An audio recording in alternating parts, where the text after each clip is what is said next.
Namaskaram and Swagatam to Fluent in Malayalam. It's been quite a while since I posted something, and I know these times if you don't see someone for quite a long time, you will be like having certain doubts. But I was completely all right, guys, but it was like a too much on my plate kind of situation. Some of you did message me and checked with me, like, how am I doing and when will be the next video coming out. So, thank you so much for that support. But I didn't get that time or space to actually make a video, so that was the reason. I appreciate you all coming back and thank you so much for your support. And let's go to our video today. So in today's video, what we are going to learn is how to pronounce la, the alphabet la, the sound la, how to do that. So in the last video, we learned how to pronounce ra. So I'm pretty sure a lot of you did get help with that video because I read the comments, so it was very helpful for you. So similarly, this is also a tough sound. Most of the people wonder how Malayalis say la.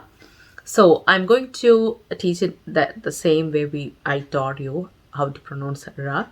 So I'm going to use this hand as a reference for our upper palate. Upper palate means this part of the mouth, the upper part of the mouth, and then this is the tongue. So what happens is that you have to bend your tongue like we did for ra and gently slide and release.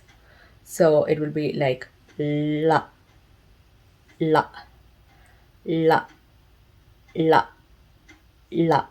So you have to bend back and then gently slide and release. So you have to bend back and gently slide and release. So that is how we do that. La, la, la. And when I say that, we are not putting the tongue out of the mouth. It is happening inside our mouth. It is like la, la, la, la, la. Okay, that's how we do it. So that is the technique for pronouncing la. So now we can learn some examples. So you will get to know some words using la. That way you can practice that and also hear that in the day-to-day conversation, especially if you are in Kerala. So first one is wala. Wala. Wala means bangle.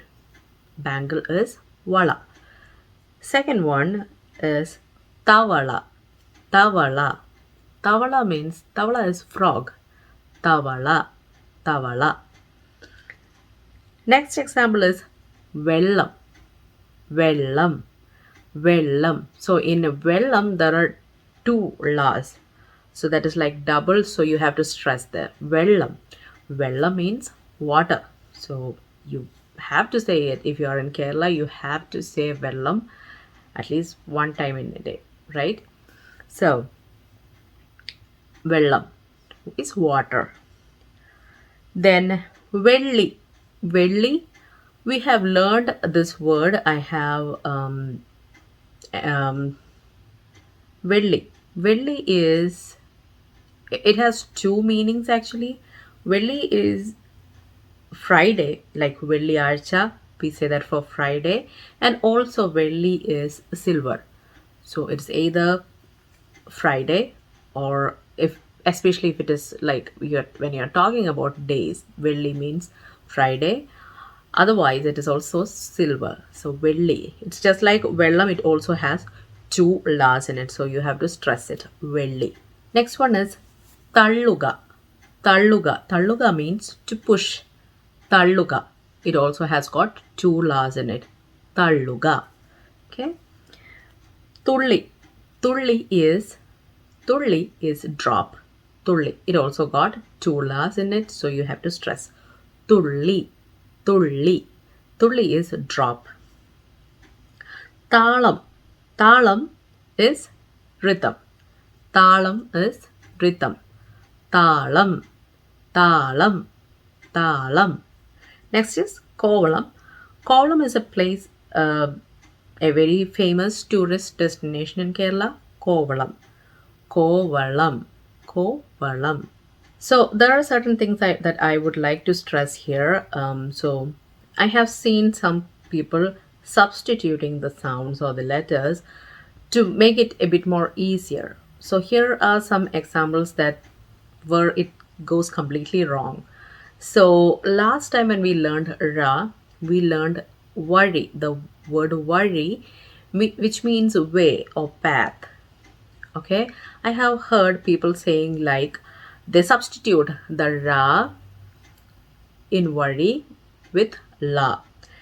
I don't know whether it is easier for them that way, but the result is that the word that comes out of that means fart in Malayalam, which is going to give you like an embarrassing situation, right? You didn't even intend to say that, or no one want to say that in public. You was trying to say something and it resulted in something. So uh, you have to understand that you have to get it right, the pronunciation part. Otherwise you can try not to say that, right? That's very an embarrassing situation. I just thought, I know it is already embarrassing for some of you to hear that, but the thing is that I thought, okay, let me say this so that way you know that and you won't make that mistake. So when there is, you pronounce something wrong, and if nothing exists and the wrong thing doesn't exist, then there is no issues at all. But if there is an entirely different word and it has got a different meaning, then that is when you have problems.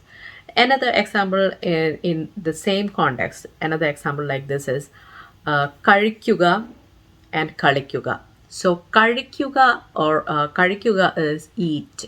Karikyuga is eat, to have, to eat. That is it. But sometimes people tend to say Kalikyuga. Kalikyuga. People do like Kalicho, when they try to learn. I know they are making an attempt, but they say like Kalicho. But actually, Kalikyuga means it is play. It's not. So Kalikyuga, Ra, the letter we learned in the previous video, that is what is like to have or eat, to eat. But if you are saying Kalikyuga, that is to play. Kali is playing, so Kalikyuga is to play. So these are some things I just wanted to let you know, that when you are indenting something, you making or substituting with another sound, and it is being an entirely different thing with an entire different meaning. So please watch out for those things, okay? And I hope you enjoyed this video and you learned a lot today. And please keep posting your comments and your suggestions and what you would like to hear more from this channel or to learn from this channel. I appreciate your being here and your time. Thank you so much again. Namaskaram.